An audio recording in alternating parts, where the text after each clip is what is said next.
Welcome to Asian Book Club, where we highlight Asian and Asian American authors. We are your hosts, Jamae and Sabangan. and I'm Stephen Park. And I just finished listening to an episode of a podcast that I really like.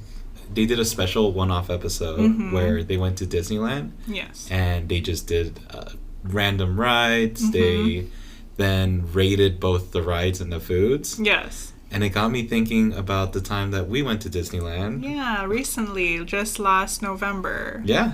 And the funny thing was, you weren't that excited when I first brought up the idea, right? I mean, I was a little excited, but the reason for the dampened excitement was because the last time that I went there, I was 15 years old, and I was there with not only my family, but my mom's sister's family. So it was a lot of children, not only from my family, but the time that we went was in July, which is peak season when there are children everywhere. And Southern California heat, where the sun just beats down on you the whole day. yes, and we waited in line for one ride, and we were only able to ride two different things that whole day, and it was hot, and I felt bored and overstimulated. Now that I know that I'm partially autistic, now I understand why I was overstimulated, but still, the point was I didn't have very good memories of Disneyland. Yeah, and I was kind of the same growing up. So I grew up about 15, depending on traffic, is somewhere between 15 and 30 minutes away from it. So it was somewhat available. The cost is not what the cost is now. So Right. you could actually go to Disneyland without having your whole life savings being spent. But as I started growing up, one of my closest friends, he ended up taking me there because he had free tickets from his work. It was a prize that he won. Yeah. And we rode the single rider lines because we don't need to go hand in hand on every ride. Yeah. So we rode so many rides and we had such a fun time. And that was actually the day that half the park actually had a blackout. And one of the major Rose Bowl games were happening in California. So it was jam-packed with half of the park only open. Oh my gosh. And still that memory of it was way better than I ever remembered Disneyland being as a kid. And I think it's that difference of going as a family or as a kid and having things that you need to take care of. Right. Versus I'm here to have fun for myself. Exactly. Which was the experience I really wanted to give to you. And I got it, and it was so much fun.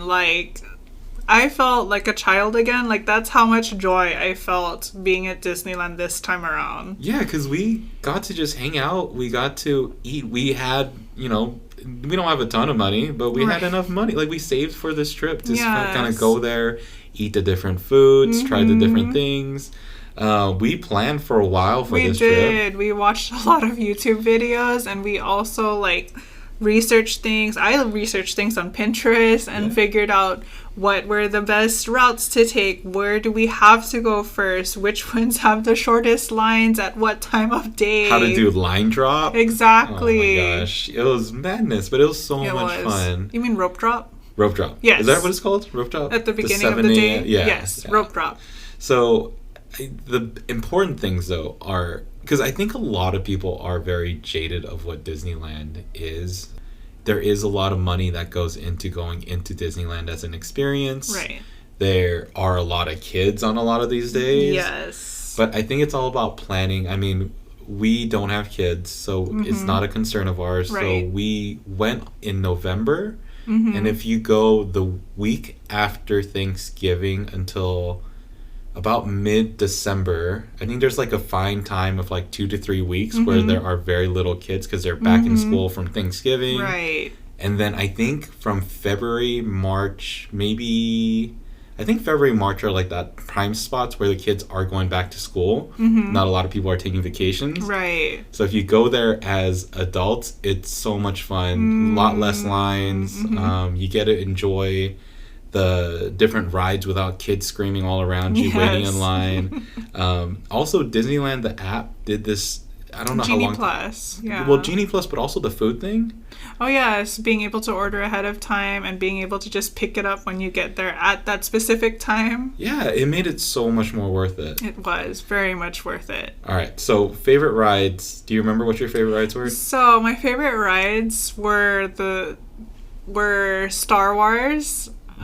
Oh my goodness, the name escapes me. It escapes me too, but it's the one with the big one, right? Yes, the new one. I think the newest one, the one that keeps breaking down and people wait hours. Yeah.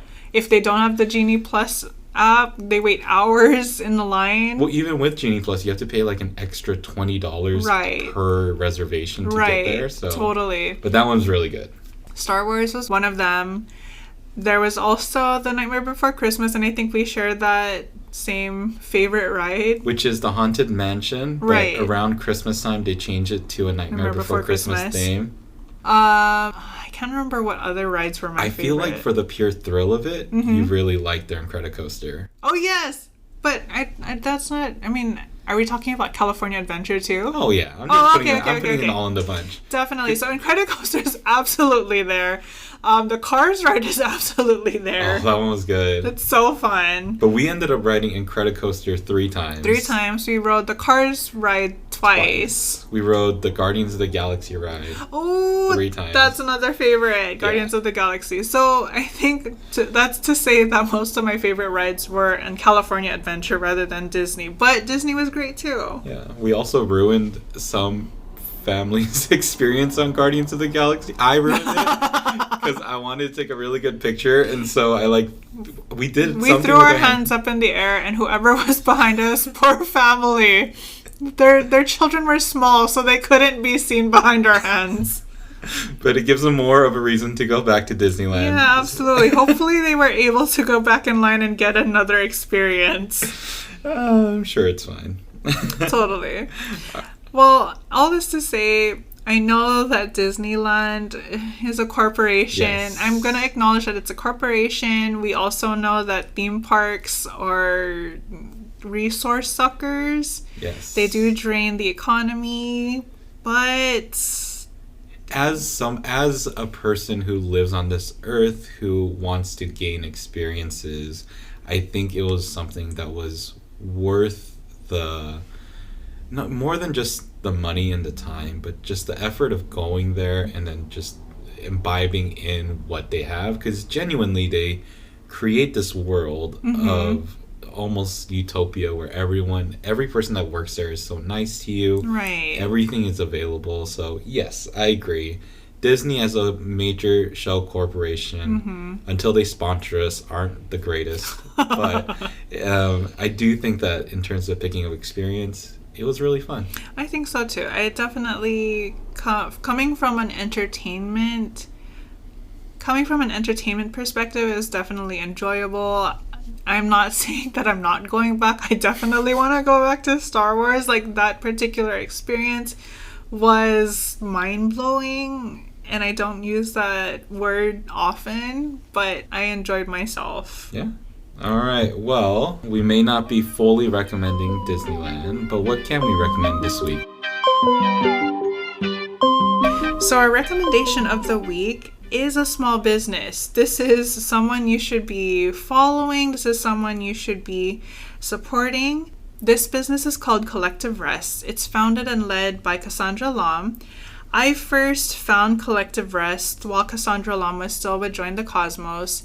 And during the Georgia Spa shootings, Cassandra Lam created this Collective Rest experience where women and femmes of Asian diaspora were able to gather through Zoom with their mics off, with their cameras off, and we were able to just rest together, whether that was through yoga nidra, whether that was through breathing exercises or just movement exercises.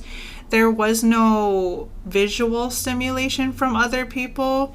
We were able to just nap together, whether that was napping lying down or if we were just sitting up and closing our eyes. This was a space where we were all able to just rest for 30 to 45 minutes together.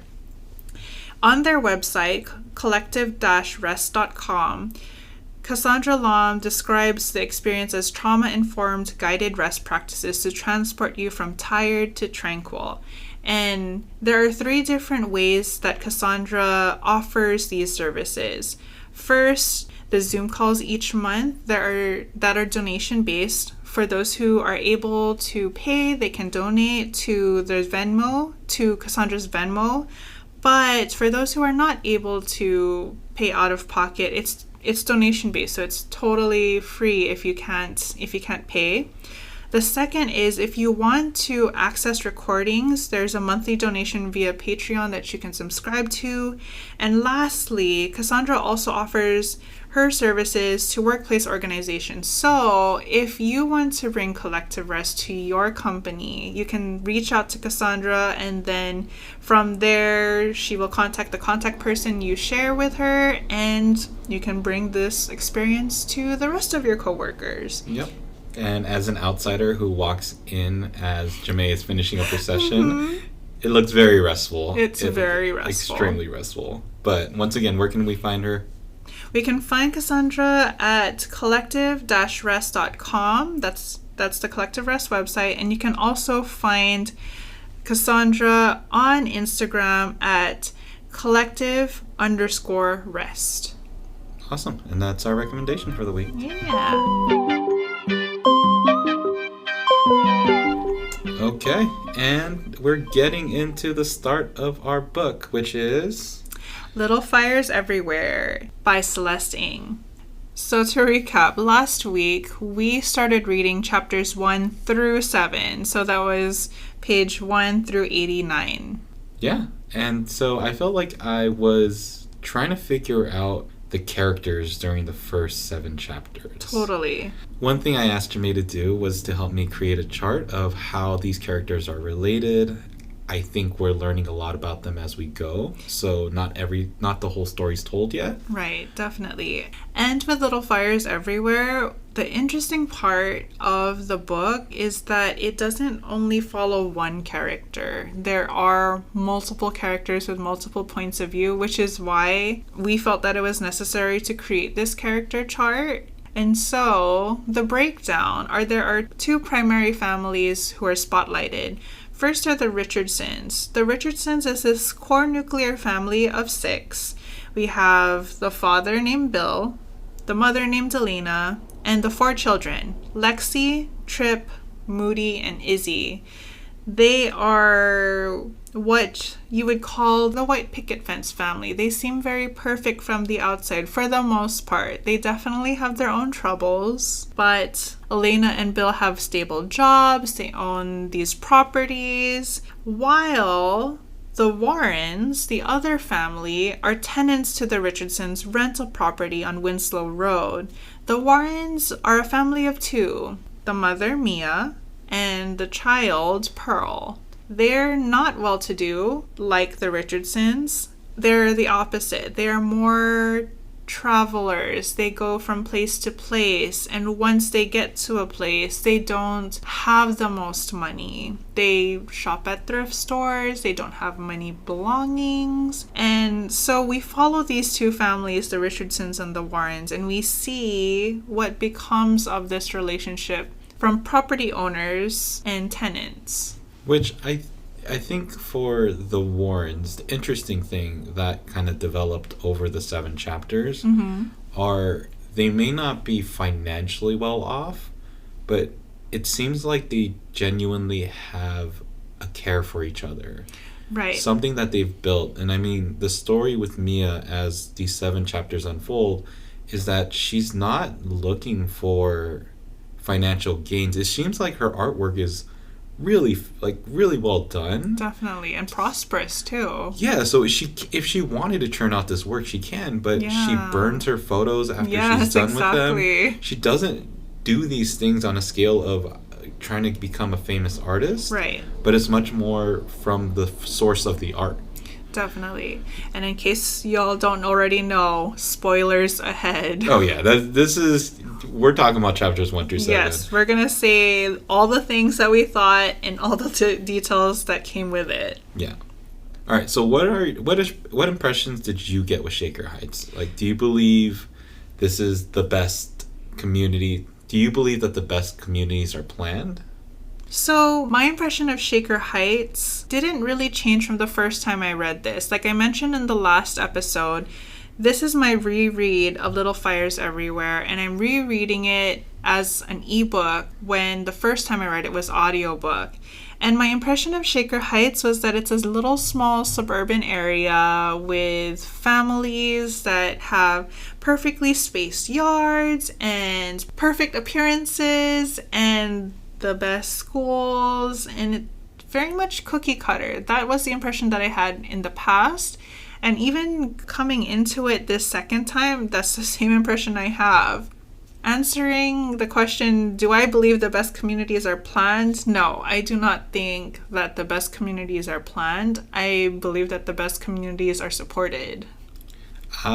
Shaker Heights kind of hit a personal note of the area that I grew up in. Totally. Which are, when they described the planned communities in the story, some of the stuff that they said were, the house can only be painted certain colors. The lawn care had to be maintained. The other funny thing is you had to drive to find the gas that's the cheapest. Yes. And these are all highlights of the area that I grew up in. We even had cul-de-sacs in these larger neighborhoods where you couldn't park along the street during certain hours of the night so that security can pass by. I don't know if it was security for us police, but they pass by and they drive past these large cul-de-sacs and they can look down the road and see if any cars are there, and that way they can spot if something bad is happening. Like that's how planned these communities are. Interesting. I think in the areas that are the most planned and seem the most calm, seemingly can be the most dangerous and the most chaotic. I actually was talking to my friend she is from Ohio, and I asked her if she knew about Shaker Heights, and she did confirm that it is what this story is telling us. So I thought it was really, that's an area that Celeste Ng was living in, right? Familiar with, yes. Yeah. That's interesting. When I think about planned communities, it's a little different on Guam. Planned communities tend to be gated communities, so I didn't have access to those, although the village I lived in was very much suburban. I didn't have that same experience of having security watching over our street. I definitely had a different type of security, but that's why I think planned communities in itself are not always the best. Like, yes, they might be gated, but then I also hear of lots of parties going haywire in there, which is why I don't think that means that they are quote unquote the best. Well, they're also gated, but also the question rises of why are they gated? Exactly. What resonated the most in this first 7 chapters with you, Stephen? So I thought these first chapters hit pretty hard. When we think about a lot of the recent news and history that have happened within the last 3 years with the different racial tensions? Yeah, with the different racial tensions that have kind of come up. Yeah. This book, I felt like hit a little bit extra hard. I saw a lot of the notes from this story of, especially with the rental unit, or when they talk about Miss Richardson's interest with the rental unit, of how they don't even need it. But what they do is they rent it out to people that are needing it. They even say that she sees it as a charity. Yep, she gives it to people she feels deserves it. So it's kind of this sense of, oh, so you feel like you're better than these people and you're handing it out to them. Which she doesn't need to own this property. She doesn't. But they get enough financial gain for it. I forget what they called it, but they get financial gain for their little fun activities that they do with their family. Definitely. So just vacation things. Right. Whereas other people like me and Pearl and Mr. Yang, who's the Chinese tenant, all kind of need this because of the fact that that's where they are in their current life, their stage. Right. Definitely. And in relation to that, the part of the story where Izzy blows up at her orchestra teacher, like the blatant racism of this teacher, like I do know that it exists. It happened to me as well growing up, but being reminded of that, how the teacher was like, "Do you not understand me? Do I need to say it in Ebonics?" And I was like, Yes. oh my gosh, I can't believe those words came out of this character's mouth. But also I've heard words like these come out of other teachers' mouths, and I'm like, wow. Because it's not a microaggression at that point, right? Like, we like to use these new words that we have, like microaggression, but this is just aggression. It's blatant racism. Yeah, it's pretty sad, especially for this girl that they describe. I can't remember her name, but her name is Deja. Yeah, for her, who is described as very meek, very passive, and but also very kind to her classmates. Yeah, and she wasn't trying to do anything wrong. She was trying her best, and then for this teacher to blow back at her like that for no reason, yeah, that was that I remembered that scene so clearly from my last reading of it, and I didn't realize how soon it happened. I guess I knew these little details were there, and then when this big one came, I was just floored. And knowing that this still continues daily is very disheartening, and it brings me to what Mia asked Izzy, what are you going to do about it? And having that empowerment to know that you can do something about it was also, in connection to that, what resonated with me. Like, yeah, what are we going to do about this in real life? Right, which is, that kind of leads me into one of the things I found the most interesting with the first 7 chapters are the relationships that are forming between different people. Yes. So Mia and Izzy, especially with Izzy starting to go into... Well, they had that big talk at the table where Izzy sat down. Mia made her the sandwich with the butter and the sugar. Yes. Which she makes for her own daughter. Yeah. Which I think has a lot of meaning and value to that. Absolutely. That bridging and bonding that's happening. Yes. And then Izzy then comes back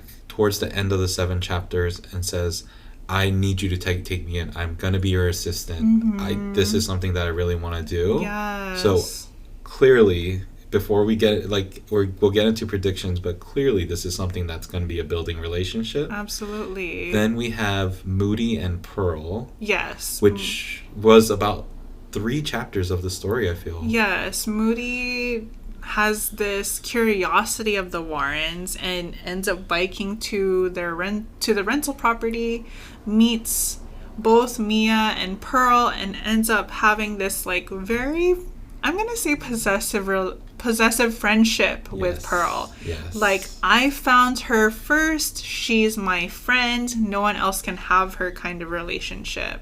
Which seems, it's that fine line of, it seems very innocent because she does want to be her. She genuinely wants to be her friend.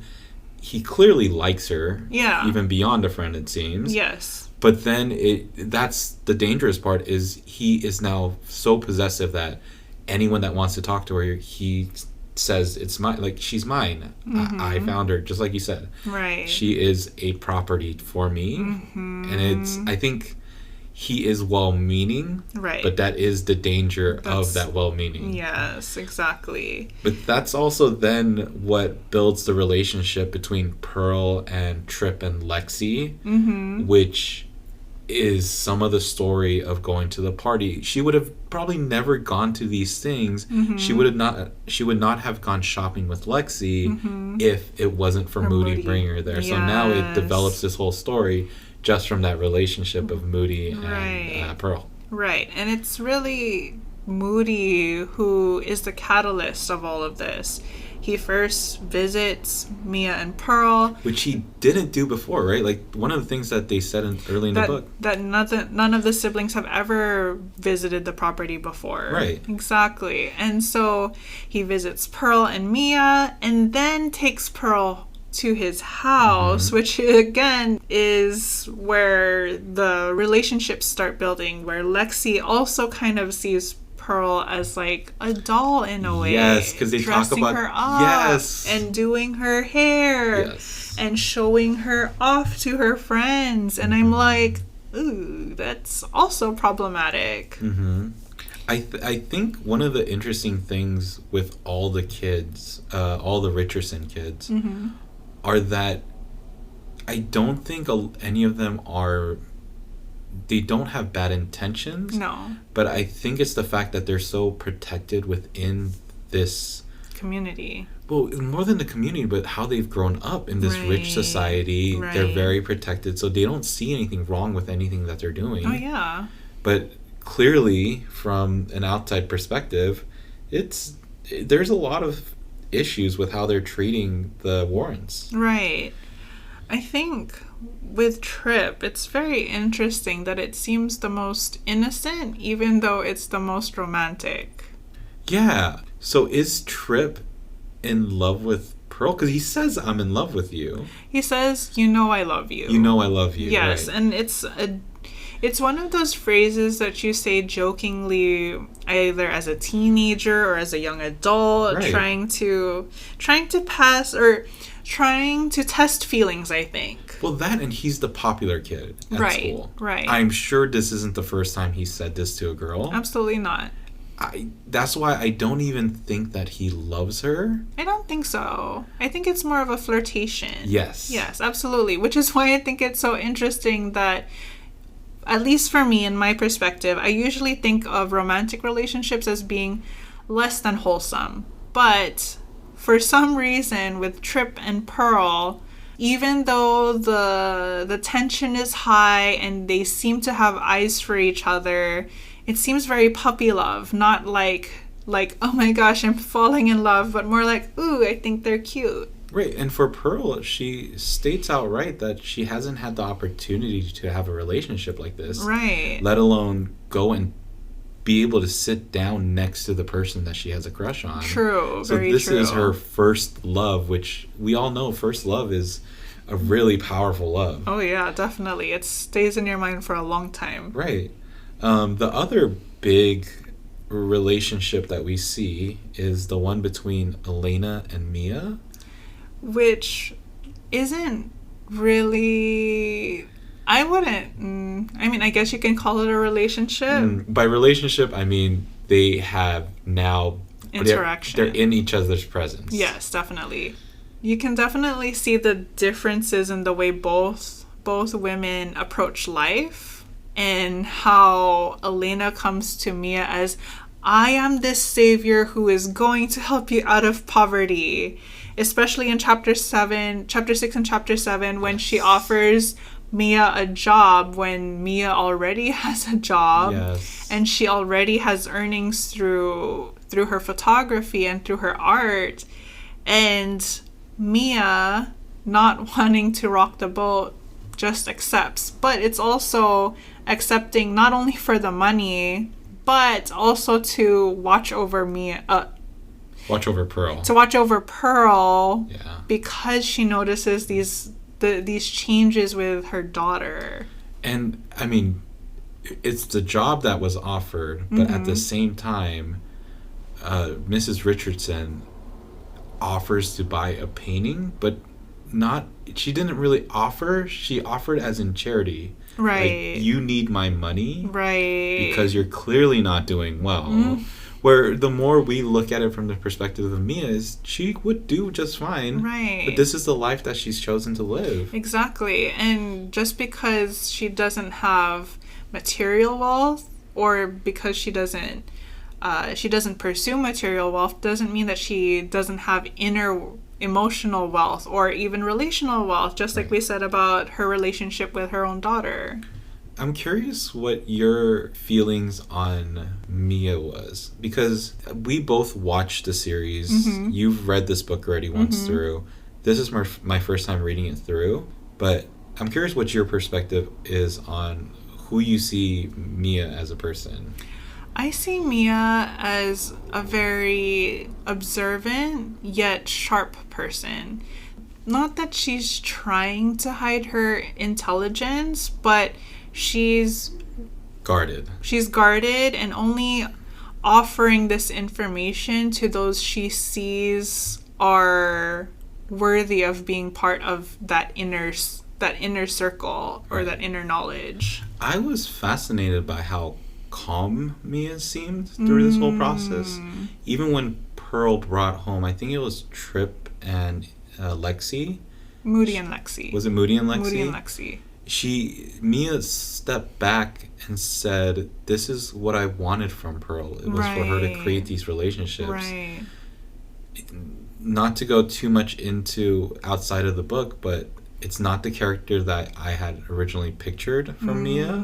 But then reading the story, that's what I kept thinking was Mia is such a calm and thoughtful.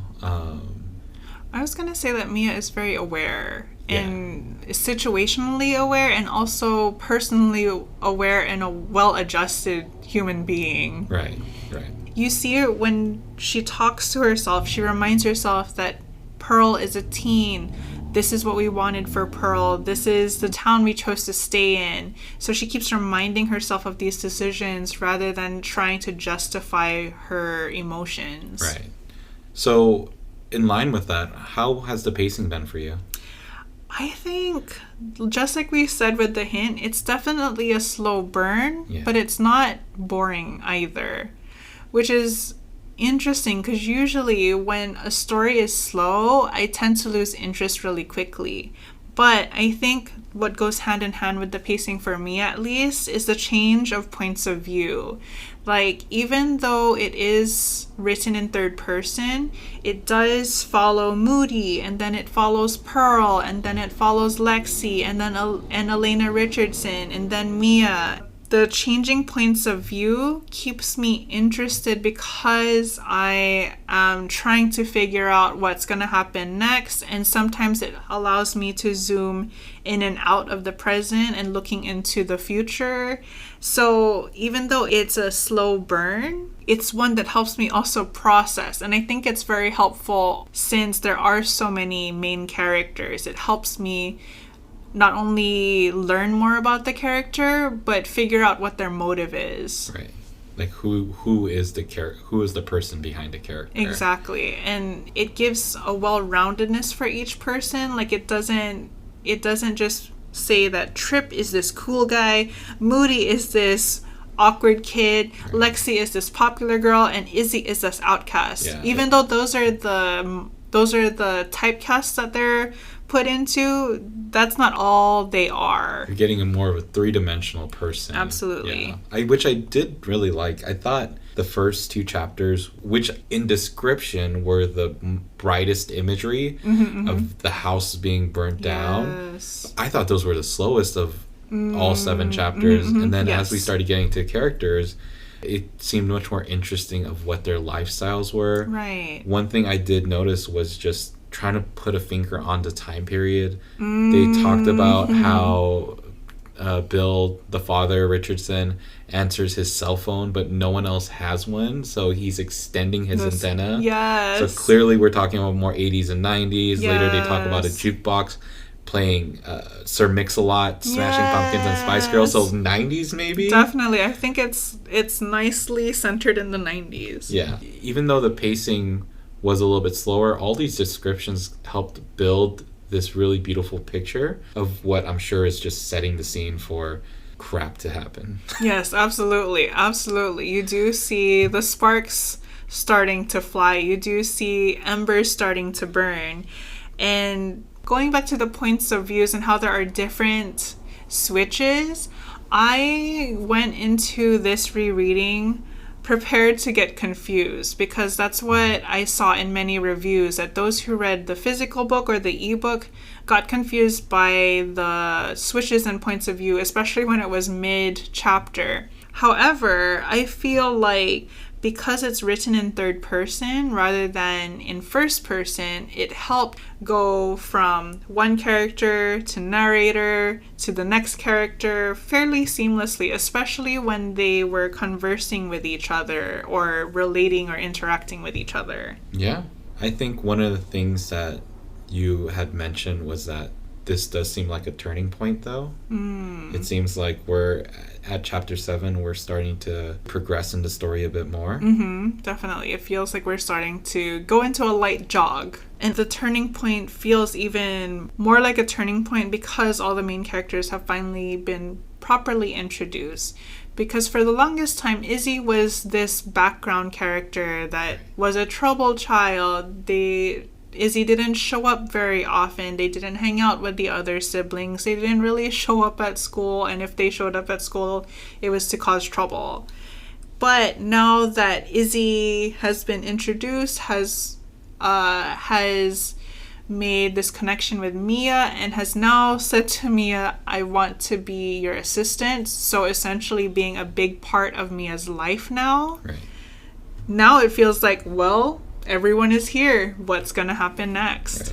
Not to mention, I think we almost skipped over one of the biggest parts of what I think was chapters 1 through 7, which is the locks and the toothpicks. Yes, hilarious. The I felt bad, but man, that's so funny. Yes. But I also feel like any kids that might read this that are in high school, it may not be the greatest idea to give them ideas on how to destroy the school. Also, I don't know many high schoolers who would want to read this book. That's true. Like, the pacing and the complexities, I think, not to say that high schoolers don't have the inner capability to process this book, but I think that especially in this pandemic and all the things that are coming at these young adults and these youth, I don't think a lot of them have the mental capacity to process this book at this time. But that was so wild. Yes.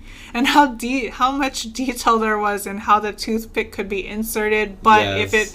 if it was jammed and splintered, then it would take longer to take out. And then not to mention that Celeste, the writer, yes, decided to go into full detail of the events that happened. Yes. And then follow the teacher that had wronged Izzy. Yes. All the way to the point of the bathroom. Yes, the whole revenge. Oh my gosh.